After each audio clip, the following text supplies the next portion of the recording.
On the morning of May 29th, 2026, a 63-year-old historian entered the Apostolic Palace carrying an encrypted drive and 12 annotated pages. Across the desk sat Pope Leo XIV, a man whose first year had already divided parts of the Church and unsettled powerful institutions inside Rome. The document before them described a shepherd who would come after the apparent end of St. Malachy's prophetic list, a man who was not the last pope, but the test of whether the Church could survive its own age. No one in that room could prove the manuscript was authentic, yet somewhere in Munich, another organization was already searching for the same evidence. The question was no longer whether the prophecy was true, but who would control its meaning first. The morning of May 26, 2026, began without ceremony inside the Vatican, but the pressure surrounding Pope Leo XIV had already been building for months. He had been in office for exactly 1 year, 17 days, and several hours, and his first year had moved at a pace few inside Rome had expected. 2 major dicasteries had been restructured, 4 senior curial officials had been dismissed without public spectacle, and the first formal audit of Vatican financial operations in a decade had begun. Each decision had been carried out with the same controlled calm, as if the Pope had already accepted the resistance that would follow. The resistance had not remained private. Cardinals in Rome had questioned the direction of the pontificate. Bishops in the American Midwest had become increasingly vocal, and conservative Catholic media organizations had spent months cataloging every appointment, every symbolic gesture, and every departure from what they considered the proper course. The criticism had grown more organized, more deliberate, and more difficult to dismiss as isolated discontent. Yet the meeting taking place that morning had not been called to discuss the financial audit, the dismissed officials, or the growing opposition to the Pope. Deep inside the Palazzo della Congregazione per la Dottrina della Fede, 6 people entered a room that did not appear on any public Vatican schedule. There had been no press notice, no formal announcement, and no entry in the official calendar. 3 Vatican historians were present, along with 1 senior archivist, 1 theologian specializing in medieval ecclesiastical manuscripts, and Dr. Aurelio Fabri, a professor of church history at the Pontifical Gregorian University. The doors closed behind them, and on the table waited a photographic reproduction of a document linked to a man who had been dead for 878 years. Dr. Fabri was 63 years old and had spent 35 years studying prophetic traditions within the Catholic Church. He was known for method, precision, and caution, not for sensational claims or apocalyptic speculation. His work had appeared in peer-reviewed journals, and he had testified before Vatican commissions, where his value came from his refusal to move beyond what the evidence could support. For the previous 8 months, however, he had been following a trail that had led him beyond the boundaries of every known version of the St. Malachy prophecy. The investigation had begun in October of 2025, not with a dramatic discovery, but with a footnote buried inside an obscure 17th-century bibliographic index. Dr. Fabri was reviewing a digitized catalog of manuscripts from the Bibliothèque Nationale de France in Paris when he found a reference he had never encountered in decades of research. The index listed manuscripts once held by a Benedictine monastery in Lyon before the French Revolution. One entry described what it called a variant copy of the Lignum Vitae. That description immediately troubled him. Arnold Wyon's Lignum Vitae, published in 1595, was a printed compilation, not a manuscript tradition normally associated with alternate textual families. Copies existed in libraries and private collections, but scholars did not treat them as separate versions containing substantially different material. The footnote was unusually specific, however, and referred to later editions that did not appear in Wyon's published text. Dr. Fabry marked the entry and began tracing its origin. For the next 3 months, the investigation moved through records that had not been connected in generations. The trail began in Paris, continued through a small archive in Lyon, and then shifted to Rome. A private collection had been donated to the Vatican Library in 1923, but part of that donation had never been fully catalogued. References inside older inventories suggested that the Lyon material may have entered that uncatalogued sub-collection. Dr. Fabry requested access through scholarly channels and reviewed the surviving descriptions one by one.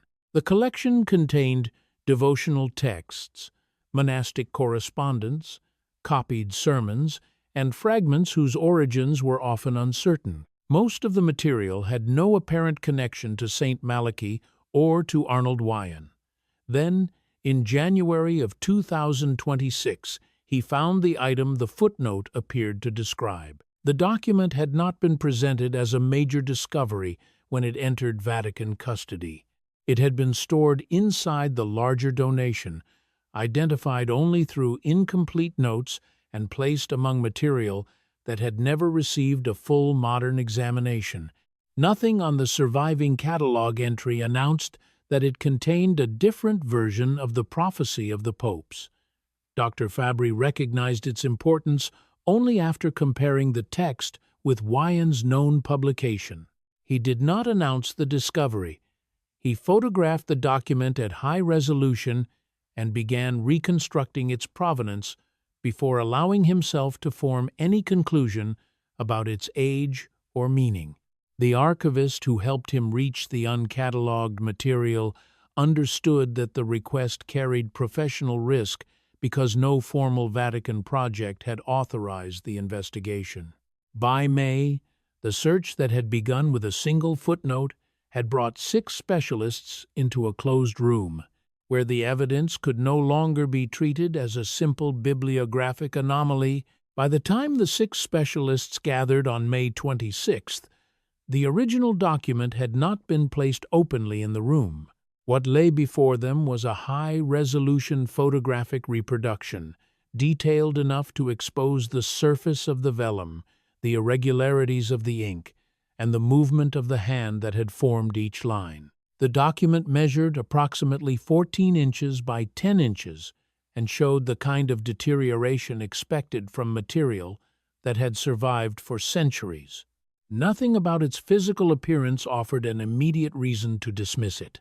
The preliminary testing had placed the vellum and script in the middle of the 12th century. Paleographic analysis indicated a form of Latin handwriting consistent with Cistercian monastic production between approximately 1140 and 1170. The ink composition matched materials available in northern France and Ireland during the same period. Every physical indicator suggested age, but none of those indicators alone could establish who had written the text or why it had been preserved. The senior archivist moved through the evidence carefully, explaining what had been tested and what remained uncertain. The vellum showed age-appropriate damage, and the handwriting did not reveal the obvious inconsistencies that often exposed later imitations. The primary script appeared continuous across the document, with no immediate break between the familiar material and the passage that had drawn Dr. Fabry into the investigation. That continuity made the discovery more difficult, not easier, because it denied the room a simple explanation. 2 of the 3 historians had entered without being told the document's subject. They had been informed only that an unusual medieval ecclesiastical manuscript required evaluation. Dr. Chiara Valletti, whose career had focused on medieval hagiography at the Vatican Archive, studied the photographs before looking toward the archivist. Her first question was brief and direct. "Where has this been?" No one answered immediately. The provenance crossed private collections, incomplete inventories, and a donation made to the Vatican Library in 1923. But the chain was not complete enough to remove doubt. The document had remained inside an uncatalogued subcollection without a recorded modern examination, and no one in the room could prove how it had moved before reaching Vatican custody. The material evidence supported a medieval origin, while the archival history left open the possibility of interruption, substitution, or later intervention. That gap became the central pressure inside the room. A document could contain genuinely medieval vellum, period ink, and historically consistent handwriting without proving that every line belonged to the same moment or the same author.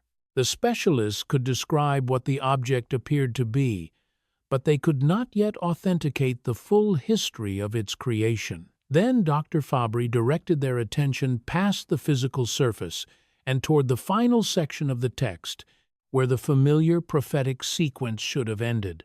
The main body of the document was immediately recognizable to every specialist in the room. It contained 112 cryptic Latin mottos, each associated with a successive Bishop of Rome, beginning with Celestine II, elected in 1143. The sequence continued through the names traditionally linked to the prophecy of Saint Malachy and ended where every known version was expected to end. The final entry was Petrus Romanus. That should have been the conclusion. In Arnold Wyon's 1595 publication, and in every manuscript tradition examined by scholars during the following 4 centuries, nothing followed the final motto except the familiar description of tribulation and judgment. On the vellum before them, however, the text continued. Beneath Petrus Romanus stood a separate block of 8 handwritten lines. Dr. Fabry enlarged the photographic reproduction and placed the final section at the center of the table. The handwriting appeared consistent with the script used throughout the rest of the document, and the Latin followed the. There was no obvious change in pen pressure, no visible interruption in the flow of the ink, and no clear sign that a later writer had inserted the passage into an empty space. The physical continuity did not prove that the lines were original, but it made the possibility of a simple modern addition harder to defend. The 8 lines did not identify a new pope by name or provide another motto in the established sequence. Instead, they described someone who would arrive after the final shepherd already named in the vision. This successor would bear no name from the list, carry the weight of a world that had reached the end of its patience, and face a fire he had not created. His trial, the passage claimed, would determine whether the Church survived its own age. Dr. Fabry read the Latin aloud before translating it with deliberate care.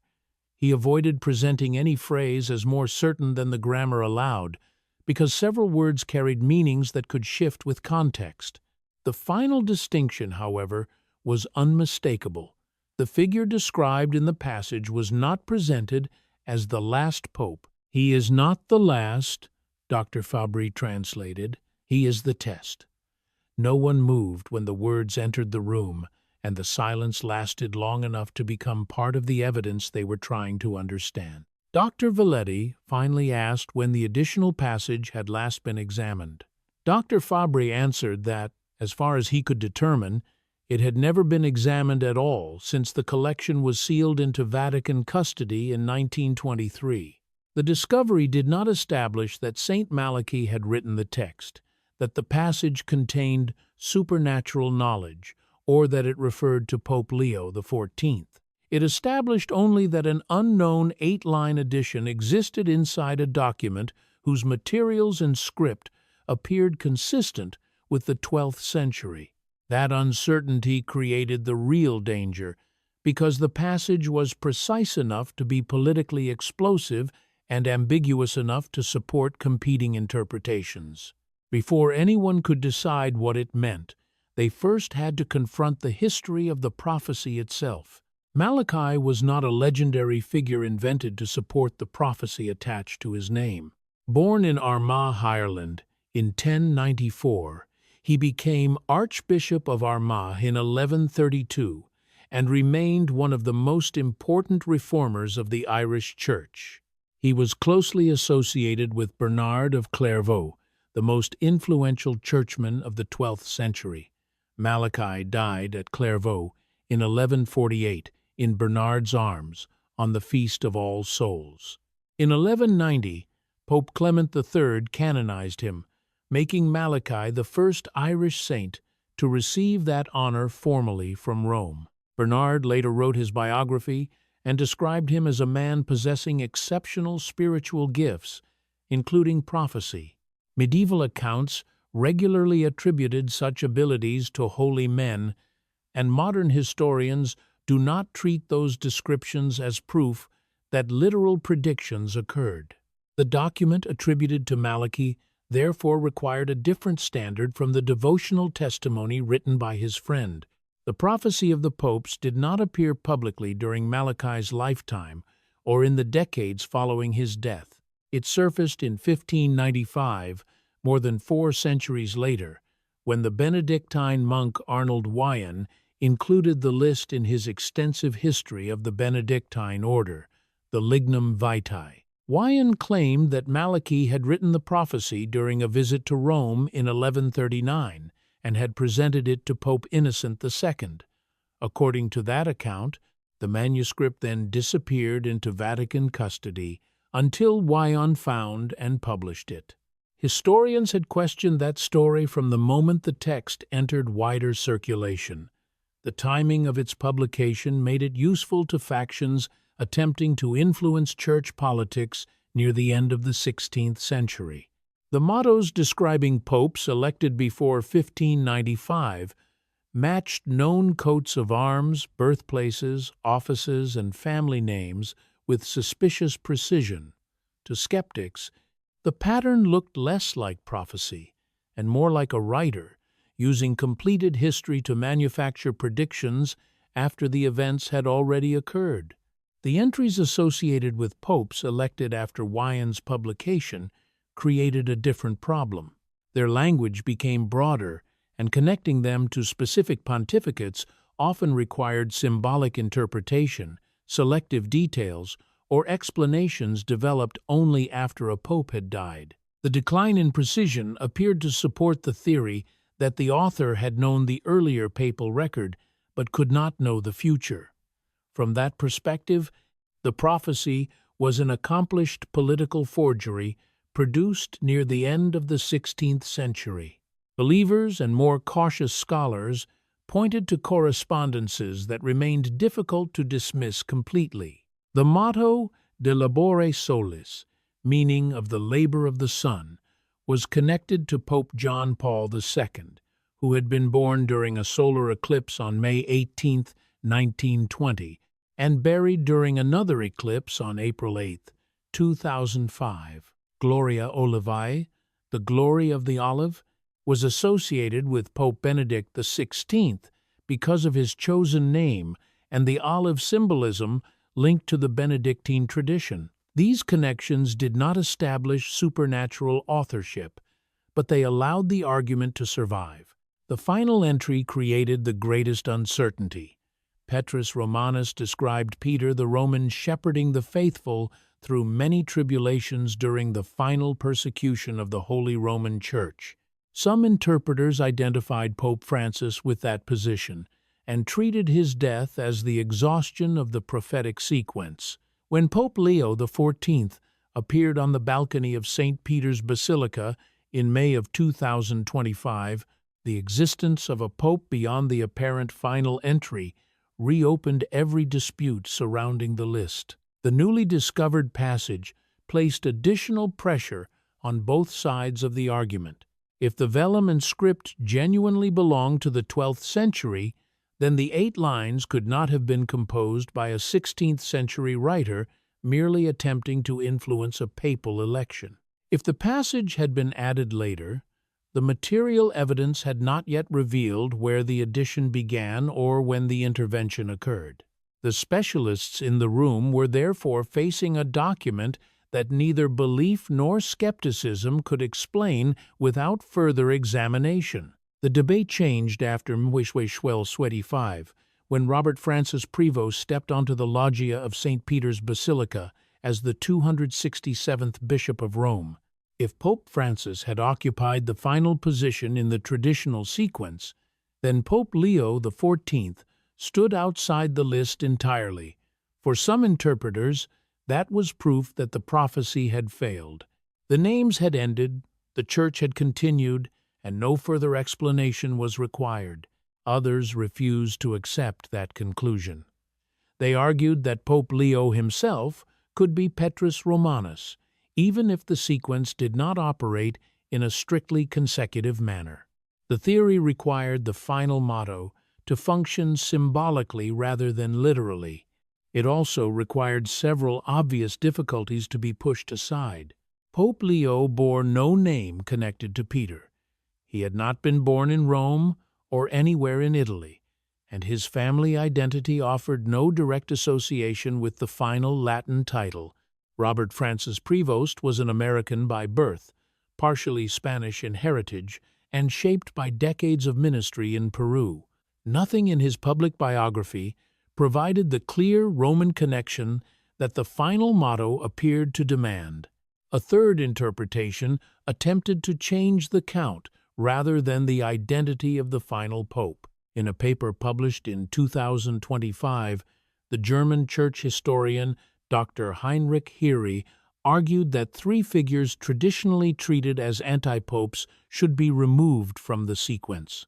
He also maintained that two figures recognized as legitimate popes in some historical traditions had been excluded from the original count.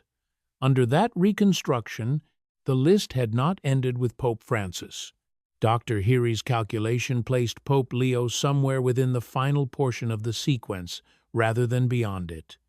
Two additional popes would follow him before the prophetic count reached its terminus. The theory offered a way to preserve the list without identifying Leo as Petrus Romanus. It did not, however, explain the 8 lines now lying before the specialists. The unknown passage described a figure who came after the last shepherd named in the vision.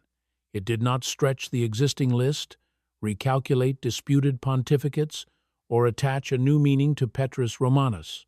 It separated the unnamed successor from the 112 mottos entirely. Whoever the figure was, the text presented him as someone beyond the established sequence.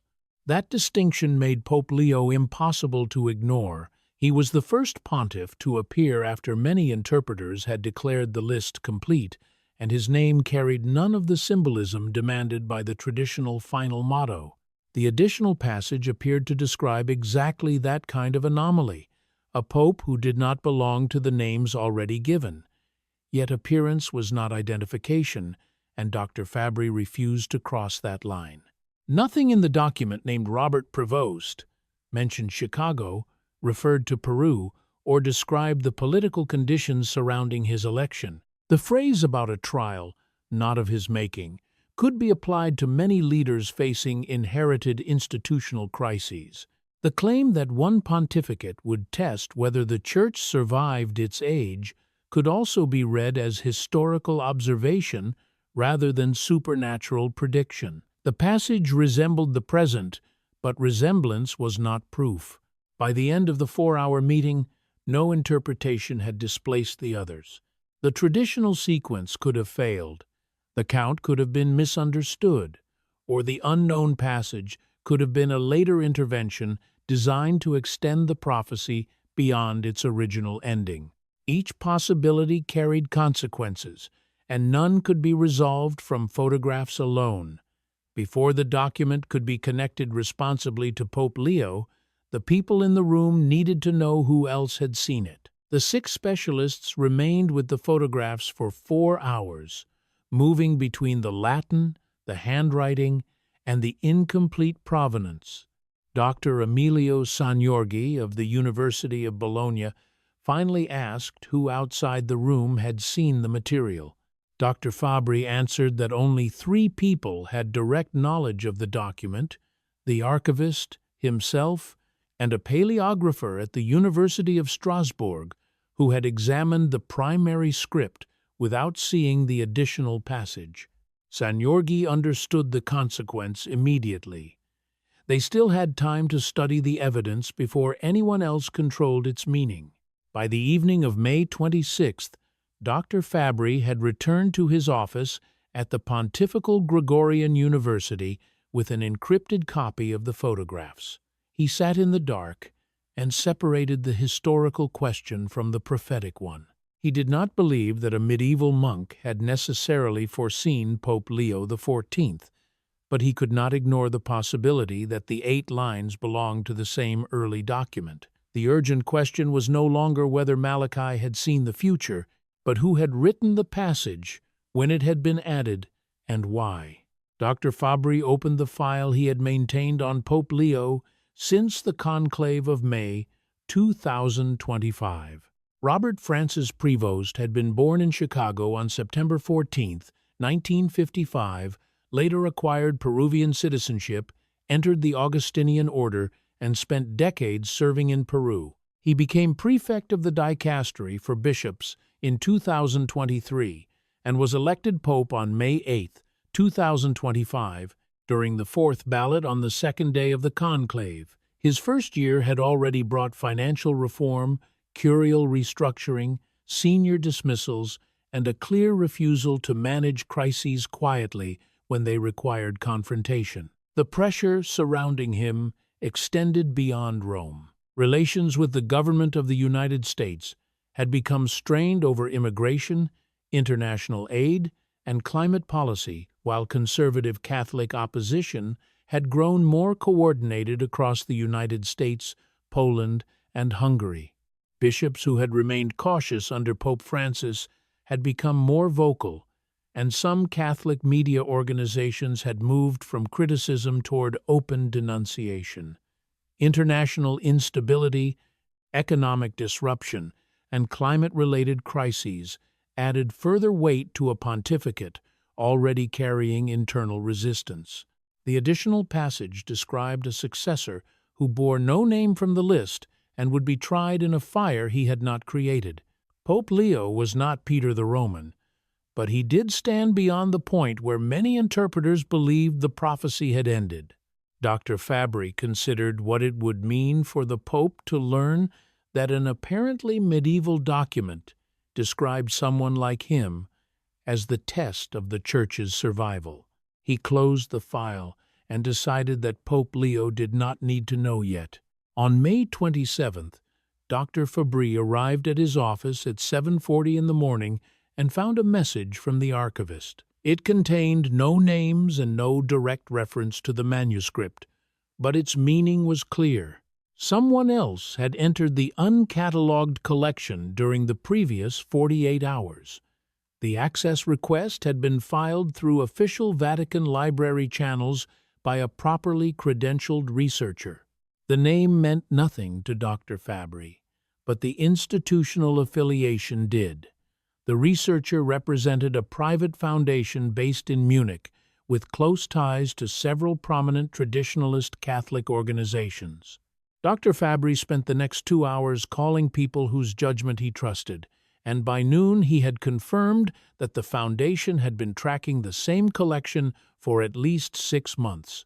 Its interest may have begun with the same bibliographic footnote or with information drawn from his own preliminary inquiries. The foundation's representative had filed the request 4 days earlier and had entered the archive the previous day. No one could confirm whether he had located the document or understood the significance of the additional passage. What was already known was the Foundation's public position. The current papacy represented a dangerous departure from authentic Catholic tradition, and that departure carried prophetic meaning. In that context, the manuscript would not be presented as an unresolved historical problem. Dr. Fabry called Dr. Valetti and explained what he had learned. She asked how long they had before the document became public. He estimated 1 week, perhaps less, if the Foundation had found the passage and recognized its value. Organizations of that kind moved quickly when evidence appeared to support a conclusion they had already formed. The danger lay in the interpretation they could attach to the 8 lines. They could argue that Pope Leo was not the shepherd enduring a trial, but the cause of the trial itself. The fire not of his making could be recast as the destruction created by reformers who claimed to be saving the institution. The text did not require that reading, but it was a reading capable of spreading faster than any careful authentication process. Dr. Valetti said they needed someone with the authority and judgment to manage both the scholarly and political dimensions. Dr. Fabry spent the afternoon considering who inside the Vatican could understand the evidence without surrendering to panic or manipulation. By evening he had chosen Cardinal Gianfranco Rossetti, a 58-year-old diplomat trained in canon law and historical theology. He sent a careful message, and the reply came within the hour. Tomorrow morning, early. On the morning of May 28th, Dr. Fabry met Cardinal Gianfranco Rossetti in a small sitting room inside a building adjacent to the Apostolic Palace. No staff members were present, no recording equipment had been placed in the room, and 2 cups of coffee remained untouched on a side table. Dr. Fabry laid out the photographs, explained the document's provenance, and described the additional passage in full. He also told Rossetti that the Munich Foundation might already be preparing to use the material against Pope Leo. Cardinal Rossetti listened without interrupting. When Dr. Fabry finished, he asked whether the document had been definitively authenticated. Dr. Fabry answered that every available test was consistent with a medieval origin, but consistency was not proof. A rigorous scientific process would take months and require resources that had not yet been formally authorized. Rossetti then asked whether the 8-line passage could have been added later by another hand. Dr. Fabry explained that the dating of the vellum and ink applied to the document as a whole, while a section-by-section analysis would require direct physical examination using techniques beyond photography. He had not been able to arrange that level of access. The possibility of a later intervention, therefore, remained open. Rossetti reduced the entire crisis to one sentence. They had a document that might be authentic, containing a passage that might also be authentic, and political actors were preparing to weaponize it before scholarship could reach a conclusion. Dr. Fabry agreed. The danger did not come from certainty, but from uncertainty placed inside a media campaign designed to create certainty for the public. Cardinal Rossetti explained that Pope Leo already knew public interest in the Malachy tradition had intensified since his election. The Pope regarded such prophetic literature as historically significant but doctrinally non-binding, useful for understanding the periods that produced it, not for predicting the future. Dr. Fabry considered that a reasonable position. Rossetti answered that reasonable positions did not always survive contact with money, organization, and a prepared audience. He lifted the photographs and studied the final passage again. He is not the last. He is the test. Then he placed the pages back on the table and said he needed to make one inquiry before deciding what came next. Dr. Fabry understood that the inquiry would go upward. The rest of May 28th passed in silence. Dr. Fabry taught an afternoon seminar at the Pontifical Gregorian University, but his students noticed that his attention was elsewhere. At 9:30 that evening, a message arrived from a number he did not recognize. It contained only 3 words: "The office tomorrow." On the morning of May 29th, Dr. Aurelio Fabry entered an anteroom of the Apostolic Palace carrying an encrypted drive and a 12-page annotated summary. When he was called inside, Cardinal Gianfranco Rossetti was already present with a senior official from the Secretariat of State. Pope Leo XIV sat behind a modest desk, reviewing briefing papers, then looked up and asked Dr. Fabry to sit. The Pope did not request a formal presentation. He asked one direct question. In your professional judgment, as a historian, what is this document? Dr. Fabry answered that the vellum, ink, handwriting, and surviving provenance were consistent with a 12th century origin, but none of those elements amounted to definitive proof. The manuscript could be an authentic early variant of the Malachy tradition, or it could be an exceptionally skilled forgery. Pope Leo then asked what Dr. Fabry personally believed. The historian replied that a modern forger seeking political influence would probably have written a clearer and more aggressive passage. The 8 lines were too ambiguous to deliver an easy verdict, and that ambiguity made them harder to dismiss. As a historical statement, the passage could also be understood as simple pattern recognition. Institutions eventually face moments when their survival depends on whether they can become what they claim to be. The Pope repeated the final words from memory. He is not the last. He is the test. Then he turned to the practical threat and asked how far the Munich Foundation had progressed. Cardinal Rossetti reported that its representative had entered the archive but appeared to still be searching, leaving only a narrow window before the material could be weaponized. Pope Leo stood and gave his decision. He ordered a complete scientific authentication through formal channels, with full resources and experts whose professional integrity could not be questioned. The findings were to be published through normal scholarly channels without manipulation, concealment, or strategic timing, even if the process required a year or longer. Do it correctly, he said. Before leaving, the Pope made clear that the prophecy itself was not his concern. Whether Malachy had written the words, whether the passage described the present, or whether any prediction was true, did not change the duty before him. The only valid response to the test was to do the work, tell the truth, and accept the cost. After Pope Leo left the room, Dr. Fabry remained seated while Cardinal Rossetti gathered the photographs and briefing papers. Rossetti told him that the Pope had read all 12 pages the previous night and had written questions in the margins about Malachy, Bernard of Clairvaux, and the political context of the alleged visit to Rome in 1139. He had treated the manuscript not as a revelation, but as a problem that required discipline. Outside the Apostolic Palace, Rome was beginning its mourning. Traffic moved along the Via della Conciliazione. Tourists gathered near St. Peter's Square, and the dome of the basilica caught the early light while the argument below it remained unresolved.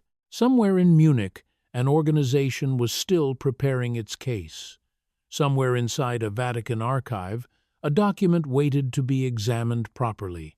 No one could yet prove whether the manuscript was nearly 9 centuries old or a sophisticated fabrication. No one could establish whether the 8-line passage belonged to the original text, whether it described Pope Leo, or whether the sequence had ended with Pope Francis.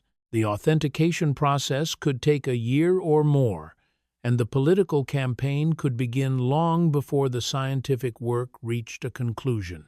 Pope Leo returned to the Casa Santa Marta and began another day of decisions whose consequences could not be fully predicted. The church around him remained divided between those who saw transformation and those who saw collapse.